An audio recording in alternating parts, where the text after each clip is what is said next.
Hi எல்லாருக்கும் வணக்கம். நாம் இந்த வீடியோவில் பேபி கார்ன் ஃப்ரை எப்படி பண்ண போகிறோன்றதை பார்க்கலாம். அதுக்கு நான் பேபி கார்னை சின்ன சின்ன பீசஸாக கட் பண்ணிக்கிறேன். கட் பண்ணிவிட்டு நமக்கு பேஸ் அதில் கோட் பண்ணுறதுக்கு மாவு ரெடி பண்ணிக்கலாம். அதுக்கு 2 ஸ்பூன் அரிசி மாவு, 2 spoon cornflour, 2 spoon garam masala, தேவையான அளவு உப்பு,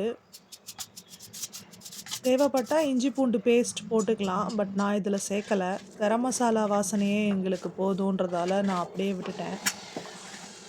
அது அப்புறம் நம்ம கட் பண்ணி வச்சோம் இல்லையா அந்த பேபி கார்ன், அதையும் இதுலேயே சேர்த்து லைட்டாக ஜலத்தை தெளித்து கொஞ்சம் நல்லா பிசைஞ்சு வச்சுக்கலாம். பிசைஞ்சிட்ட பிறகு அது ஒரு 1/2 அன் ஹவர் நல்லா அப்படியே ஊறட்டும் அந்த மசாலாலேயே. அது நல்லா ஊறின பிறகு எண்ணெய் காஞ்சிட்டு அதில் கொஞ்சம் கொஞ்சமாக எல்லாத்தையும் பொரித்து எடுத்துடலாம்.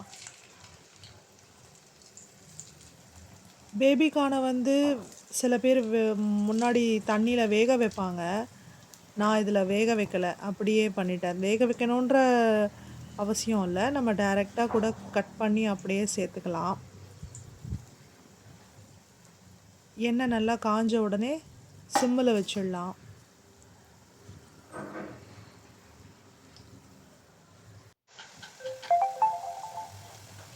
அந்த ஓசை நல்லா அடங்கணும். நல்லா செவக்க பொரிச்சிட்டோம்.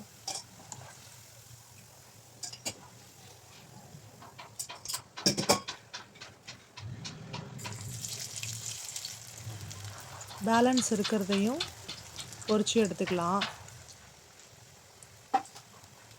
இது ஈவினிங் பசங்க ஸ்கூல்லேருந்து வரும்போது சாப்பிட ரொம்பவே ஆப்டாக இருக்கும்.